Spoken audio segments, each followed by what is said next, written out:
Você já ouviu falar de um crime tão perturbador que, mesmo após mais de 100 anos, continua sem solução? Hinterkaifeck é o nome de uma fazenda na Baviera, Alemanha, cercada por campos, com neve cobrindo partes do terreno. Uma floresta ficava próxima à fazenda. Pegadas misteriosas, barulhos no sótão e um assassino que permaneceu na casa por dias após o crime. A família Gruber vivia na fazenda.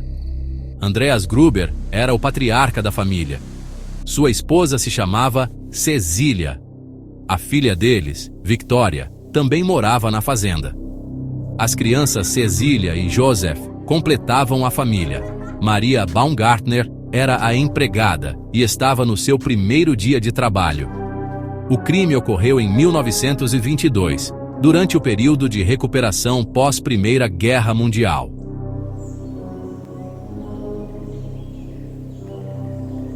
No início, havia apenas sussurros.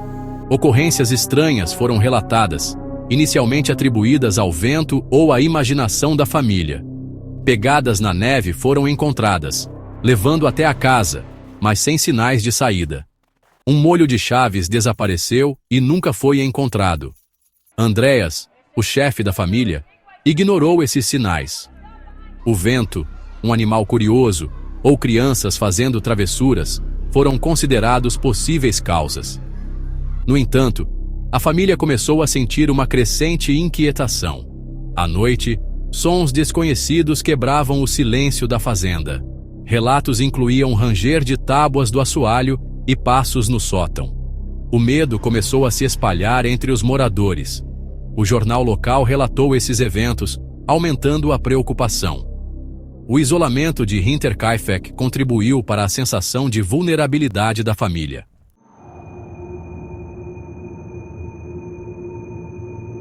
Dias se transformaram em semanas, e as ocorrências estranhas continuaram. As pegadas na neve se tornaram mais frequentes e mais ousadas.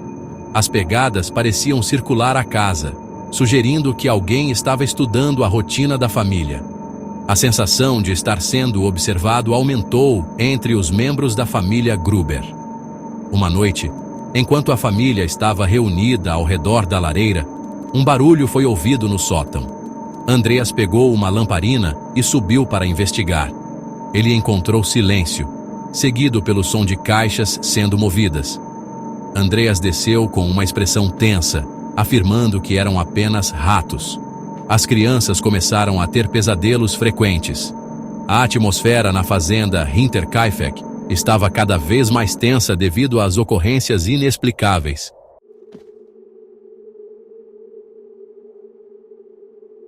A fazenda, antes um local de conforto, tornou-se um lugar de apreensão para a família. Relatos indicam que a família ouvia sussurros e via sombras movendo-se pela casa. A qualidade do sono foi afetada, com membros da família relatando pesadelos frequentes. Conversas em voz baixa eram comuns, com a família discutindo suas preocupações e medos. Apesar do medo crescente, a família esperava que os eventos estranhos fossem apenas coincidências infelizes.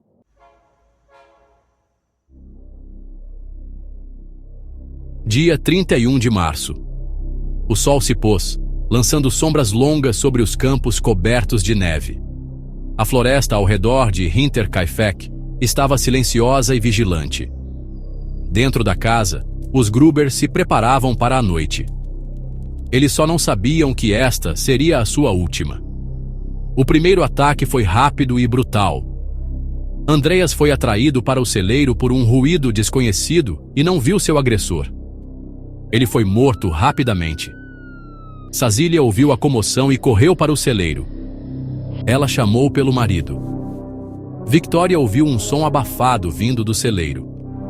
Ela pegou uma lamparina e caminhou até o celeiro, e assim tiveram seu fim trágico.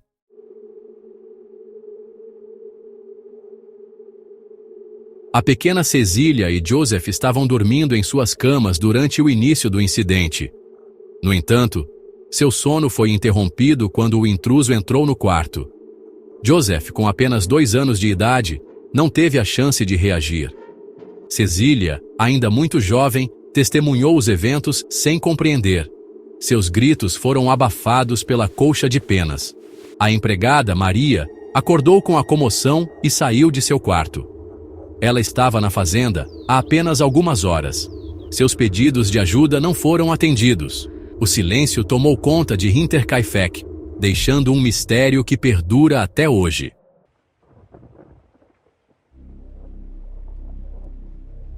Os dias passaram em silêncio. Hinterkaifeck, normalmente cheia de atividade, estava quieta. Não havia fumaça saindo da chaminé. As vacas não estavam sendo ordenhadas e mugiam no celeiro. Os vizinhos notaram a ausência de atividade na fazenda. No quarto dia, um grupo de homens se aproximou da fazenda. Eles chamaram, mas não houve resposta. Eles abriram a porta da frente. Foram recebidos por um forte odor. O cheiro era de decomposição. As lamparinas lançavam sombras nas paredes. Os móveis estavam revirados e pertences espalhados pelo chão. Os corpos foram encontrados no celeiro, escondidos sob uma pilha de feno. A cena era perturbadora, e os homens reagiram com horror.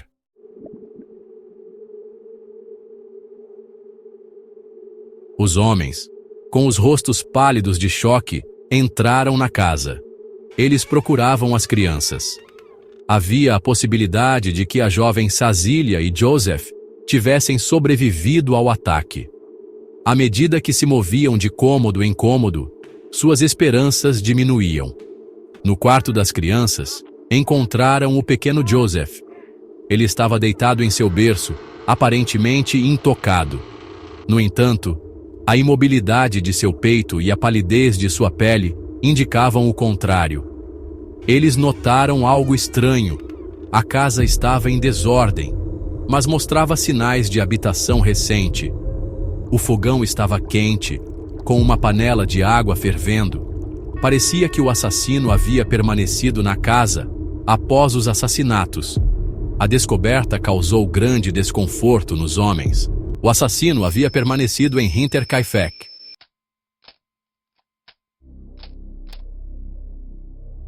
A notícia do massacre de Hinterkaifeck espalhou-se rapidamente pela zona rural da Baviera.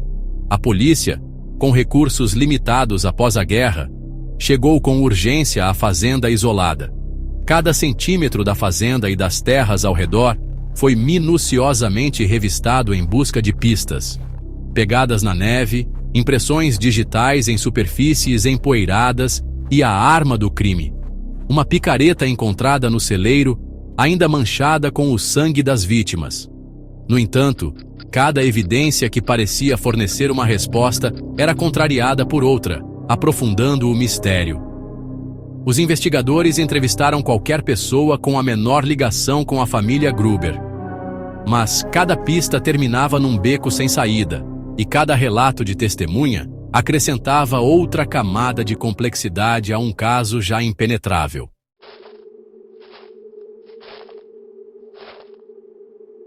À medida que os dias se transformavam em semanas e as semanas em meses, a investigação não avançou. O assassino não deixou vestígios, resultando em muitas perguntas sem resposta e uma comunidade tomada pelo medo e pela suspeita. Sem respostas concretas, surgiram muitos rumores, cada um mais estranho que o anterior. Alguns rumores mencionavam um espírito vingativo, buscando retribuição por um erro antigo.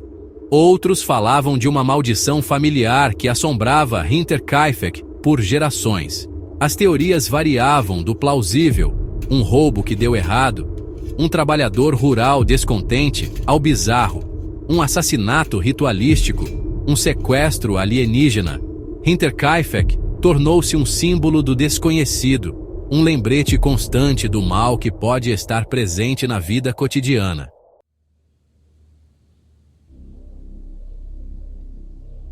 Décadas se passaram, e os assassinatos de Hinterkaifeck continuam sem solução. O caso foi investigado por várias gerações de investigadores, tornando-se um desafio constante e um exemplo das limitações da investigação criminal. Mesmo com o passar do tempo, o caso continua a ser objeto de interesse e estudo. Livros foram escritos, documentários produzidos e várias teorias discutidas, mas o caso de Hinterkaifeck permanece sem solução. A identidade do assassino, seu motivo e seu destino permanecem desconhecidos. O caso Hinterkaifeck é um lembrete dos mistérios que podem nunca ser resolvidos.